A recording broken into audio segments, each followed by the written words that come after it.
Hello everyone, हम GS paper 3 देख रहे हैं यूपीएससी मेंस का।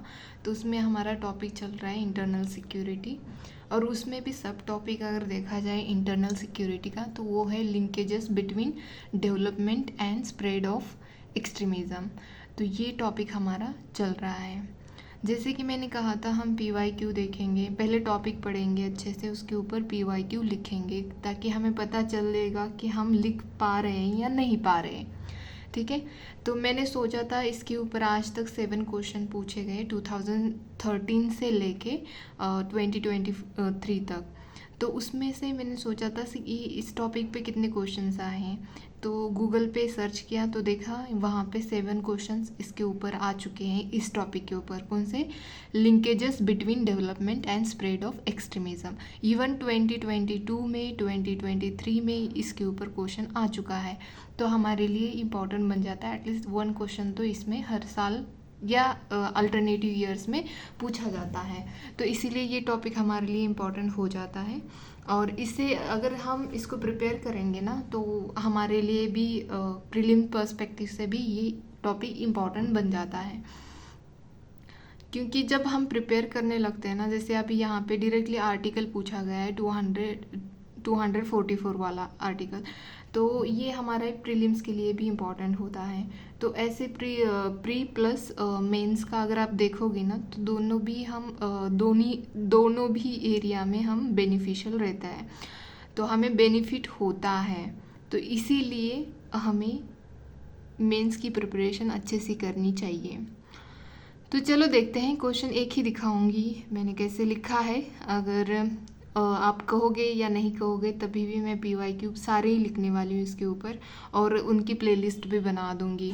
और अगर किसी ने मुझे पूछा है इस पे टेलीग्राम पे, तो नोट्स, तो हाँ, अगर मेरे नोट्स पूरी तरह से तैयार हो जाते हैं तो मैं वो आपके लिए प्रोवाइड कर दूँगी।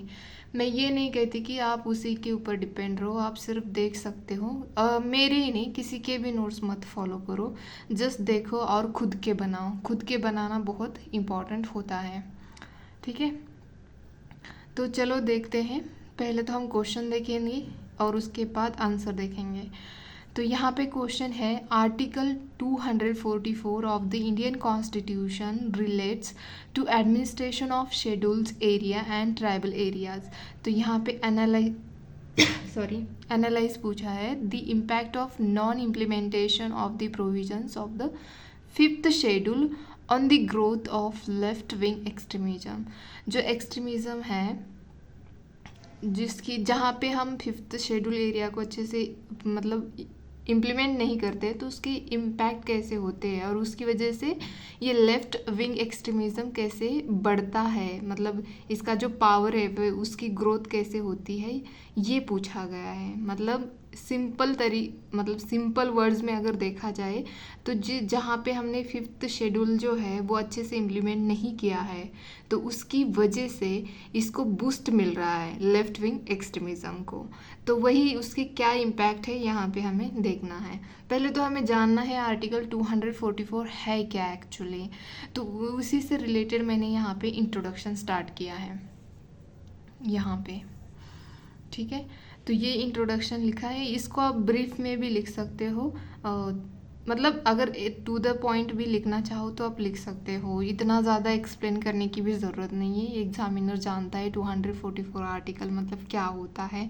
Of the Indian constitution governs the administration of schedule areas and tribal areas through the 5th and 6th schedule. इतना भी लिखते हो तो सफिशिएंट है। ठीक है, बट मैंने यहाँ पे थोड़ा सा ऐड किया है, the non implementation of the provision of the 5th schedule has had significant implication on growth of left wing extremism.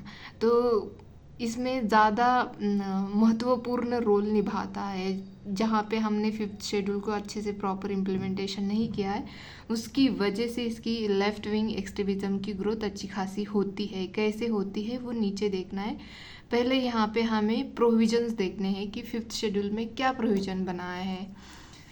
तो यहाँ पे मैंने ऐसे थोड़ा सा फ्लो चार्ट बनाने की कोशिश की है, बट वर्ड्स लिमिट, थोड़ा कंसाइज लिखना चाहिए, बट एक्सप्लेनेशन करना यहाँ पे बताना ज़रूरी था, इसीलिए मैंने ज़्यादा लिखा है। तो यहाँ पे फर्स्ट पॉइंट मैंने ये ऐड किया है कि administration of schedule areas, schedule area का कौन एडमिनिस्ट्रेट करता है, तो यहाँ पे गवर्नर करते हैं ऑफ ईच स्टेट। हर स्टेट में गवर्नर ही शेड्यूल एरिया का जो एडमिनिस्ट्रेशन है वो देखते हैं। And has power to regulation for the peace and good governance. तो इनके पास ये पावर होती है गवर्नर के पास। तो ये प्रीलिम्स के लिए भी इम्पॉर्टेंट है, आप तो जानते ही हो। तो नेक्स्ट यहाँ पे ट्राइबल एडवाइजरी काउंसिल जो TAC है, हर स्टेट के पास होनी चाहिए ये काउंसिल, और इसको अगर नहीं भी तो इस्टेब्लिश करनी चाहिए। ये प्रोविज़न दिया है 5th शेड्यूल में, ठीक है। नेक्स्ट है governance report and discretionary power. Governor के पास इससे रिलेटेड डिस्क्रिशनरी पावर होती है। Governor has discretionary power to apply or modify laws of parliament or state legislature to schedule areas. तो ये गवर्नर के पास पावर होती है। डिस्क्रिशनर मतलब स्वेच्छा वाली पावर, खुद से जो भी निर्णय ले सकते हैं हम कि नहीं मुझे लगाना है यहाँ पे ये एक्ट, पार्लियामेंट ने बनाया या स्टेट लेजिस्लेचर ने बनाया है, उनमें से कौन सा लगाना है कौन सा नहीं लगाना, ये गवर्नर के ऊपर डिपेंड होता है। इसी को हम डिस्क्रिशनरी पावर बोलते हैं, ठीक है। तो नेक्स्ट देखते हैं, यहाँ पे मैंने लिखा है प्रेसिडेंशियल पावर। प्रेसिडेंशियल पावर जो होती है वो क्या करते हैं, प्रेसिडेंट को ये पावर होती है कि जो शेड्यूल एरिया है, कौन से एरिया को शेड्यूल एरिया डिक्लेयर करना है, कौन से एरिया जो कि शेड्यूल एरिया है बट उसकी जो लिमिट है, उसकी जो बाउंड्री है उसको इंक्रीज़ करना है या डिक्रीज़ करना है, ये किसके पास पावर होती है, तो ये प्रेसिडेंट के पास पावर होती है। और जो गवर्नर के पास होती है वो क्या होती है कि कौन सा लॉ, मतलब पार्लियामेंट ने बनाया और स्टेट लेजिस्लेचर ने बनाया तो उसमें से कौन सा अप्लाई करना है, कौन सा मॉडिफाई करना है, ये गवर्नर के पास होता है। बट अगर बाउंड्री या एरिया डिक्लेयर करना है तो ये किसके पास होता है, प्रेसिडेंट के पास होता है। तो ये हमें कहाँ मिलता है, ये 5th शेड्यूल के अंदर ये प्रोविजंस हमें देखने मिलती है। तो नेक्स्ट देखते हैं यहाँ पे, तो यहाँ पे और एक पॉइंट था प्रोहिबिशन ऑफ लैंड ट्रांसफ़र। तो 5th शेड्यूल एरिया में ये बताया है कि अगर जो ट्राइबल एरिया है उनकी अगर लैंड आप विदाउट कंसेंट, वहाँ पे जो कम्युनिटी रह रही है उनके कंसेंट के बगैर आप ट्रांसफ़र नहीं कर सकते हो, ये क्लियरली मेंशन किया है हमारे 5th शेड्यूल में, ठीक है। तो ये हमने देखे provision under the 5th schedule. Next देखते हैं इम्पैक्ट क्या है, इम्पैक्ट ऑफ जो नॉन इम्प्लीमेंटेशन हो रहा है 5th शेड्यूल का, तो उसके इम्पैक्ट क्या हो रहे हैं, कैसे वो बढ़ावा दे रहे हैं लेफ्ट विंग एक्सट्रीमिज़म को, तो वो देखना है। यहाँ पे पॉलिटिकल एलिनेशन, जो पॉलिटिकल एलिनेशन है वो उसकी वजह से भी यहाँ पे इसको लेफ्ट विंग एक्सट्रीमिज़म को बढ़ावा मिलता है, क्योंकि poor implementation of provisions like panchayat, जो पेसा एक्ट है 1996 का, वो जो शेड्यूल एरियाज़ के लिए ही बनाया गया है, कैन लीड टू पॉलिटिकल डिसएम्पावरमेंट, और इसी की वजह से यहाँ पे लेफ्ट विंग एक्सट्रीमिज़म को बढ़ावा मिलता है। जैसे कि एग्जाम्पल लिखा है, ये झारखंड में हुआ था कि tribal community protest against amendment, Santhal Pargana tenancy act जो था उसमें अमेंडमेंट कर रहे थे, तो यहाँ पे ट्राइबल कम्युनिटी ने प्रोटेस्ट किया था। अगर गवर्नमेंट नहीं मानी तो उसको क्या होता है, वो लोग क्या होते, लेफ्ट विंग एक्सट्रीमिज़म की आइडियोलॉजी की तरफ जाने लग जाते हैं। तो यहाँ पे ये हमने एग्जाम्पल देखा। नेक्स्ट है इकोनॉमिक एलियनेशन। तो इकोनॉमिक एलियनेशन में क्या होता है कि lack of proper development programmes, कोई डेवलपमेंट नहीं होती है। आप अगर देखोगे शेड्यूल एरियाज़ में, वहाँ पे जैसे अर्बन एरियाज़ में होता है वैसे वहाँ पे नहीं फैसिलिटीज़ मिलती हैं, तो वहाँ क्योंकि वहाँ पे प्रॉपर डेवलपमेंट ही नहीं होती है। जैसे कि एग्जांपल है छत्तीसगढ़ एंड झारखंड, आप पिछड़ा एरिया मानते हैं हम इसको, यहाँ पे काफ़ी पॉवर्टी है, ठीक है। Has created fertile ground for left wing extremism ideology to proliferate. यहाँ पे हमारे काफ़ी जवान्स भी जो होते हैं मिलिट्री वाले, वो यहाँ पे उनकी डेथ हो जाती है क्योंकि जो उनके बीच में कन्फ्लिक्ट हो जाता है, तो ये छत्तीसगढ़ एरिया में अभी ज़्यादा एक्टिव है। वैसे तो जो वेस्ट बंगाल उड़ीसा इस एरिया में था, बट अब अगर ज़्यादा देखा जाए तो छत्तीसगढ़ में ही बच गए हैं लेफ्ट विंग एक्सट्रीमिज़म वाले। अदरवाइज़ काफ़ी हद तक हमने कम कर दिया है। ठीक है, तो ये एग्जाम्पल के तौर पे यहाँ पे देगा। कल्चरल एलियनेशन भी होता है, जैसे कि lack of protection measure of tribal culture can lead to marginalisation. ठीक है, तो एग्जाम्पल यहाँ पे ये जो बैगा ट्राइब है, वो तो बेचारे मध्य प्रदेश में है ये ट्राइब। तो इनके साथ क्या हुआ था कि इनको फोर्स्ड किया था टू स्टेरिलाइजेशन। मतलब जो फैमिली है हमारा, फैमिली प्लानिंग प्रोग्राम जो था उसके अंदर वो अपने मर्जी से नहीं उन्होंने ये किया था कि हाँ हम तो 2 ही बच्चे करेंगे और इसके ऊपर रुकेंगे। ऐसा थोड़ी होता है। ट्राइब लोग जो ट्राइबल एरिया में लोग रहते हैं उनका अपना कल्चर होता होगा कि 4 बच्चे करने हैं, 5 बच्चे करने हैं।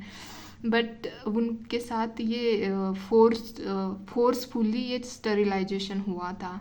मतलब वो हुआ था ना 1976 में, कि इमरजेंसी के दौरान जो बेचारे बिना शादीशुदा वाले लोगों को भी उठा के लेके जाके उनको मतलब उनका स्टेरिलाइजेशन किया गया था। ठीक है, तो ऐसे ही इस ट्राइब के साथ हुआ था। अगर ऐसे करते हो तो एक गवर्नमेंट के अगेंस्ट उनके अंदर एक एक्सट्रीम भावना क्रिएट होने लग जाती है कि जो हम क्या बोलते हैं उसको, जो गुस्सा, उनके अंदर गुस्सा आता है गवर्नमेंट के अगेंस्ट। तो ऐसी आइडियोलॉजी यहाँ पे अच्छा खासा काम करती है कि आ जाओ, ये गवर्नमेंट देखो कुछ भी नहीं करती है, हम लोगों को साथ मिल के गवर्नमेंट के अगेंस्ट लड़ना है। नेक्स्ट है लैंड एलिनेशन। तो लैंड एलिनेशन में क्या होता है, lack of protective measures has lead to alienation of tribals from their lands. तो जैसे कि यहाँ पे हुआ था उड़ीसा में, इलीगल माइनिंग एक्टिविटीज़ की वजह से यहाँ पे जो ट्राइबल कम्युनिटी रहती थी उनका पूरा डिस्प्लेसमेंट हो गया था।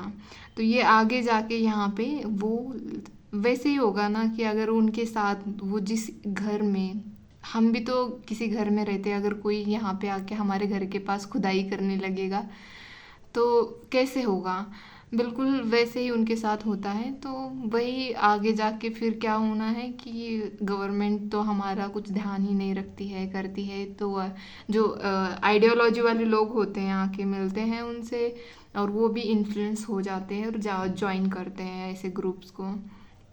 ठीक है, तो ये कुछ फैक्टर है जिसके हमारा जो शेड्यूल 5 है उसका इम्प्लीमेंटेशन ना करने की वजह से ये कुछ ऐसे इम्पैक्ट्स होते हैं। वे फॉरवर्ड में हमें क्या करना चाहिए, वे फॉरवर्ड में हमें यहाँ पे प्रॉपर इम्प्लीमेंटेशन करना है 5th शेड्यूल का। इंश्योरिंग इकोनॉमिक डेवलपमेंट, हमें इकोनॉमिक डेवलपमेंट इंश्योर करनी है। Provide land security, cultural protection देना चाहिए उनको। Political empowerment of tribal population को पॉलिटिकली एम्पावर करना चाहिए। और लास्ट में मैंने 2 लाइन में यहाँ पे कंक्लूड किया है, to counter left wing extremism need to enhance education awareness and socio cultural and economic development की ज़रूरत है। ठीक है, तो मैंने यहाँ पे ये कंक्लूड कर दिया है। तो ये PYQ था 2013 में क्वेश्चन, एक्चुअली यूपीएससी के मेंस में आया था, जिसको मैंने यहाँ पे आपके सामने मतलब खुद से लिख के दिखाया है। तो आप भी प्लीज़ लिखते रहिए, लिखने से बहुत हेल्प मिलती है। तो आज के लिए इतना ही, धन्यवाद।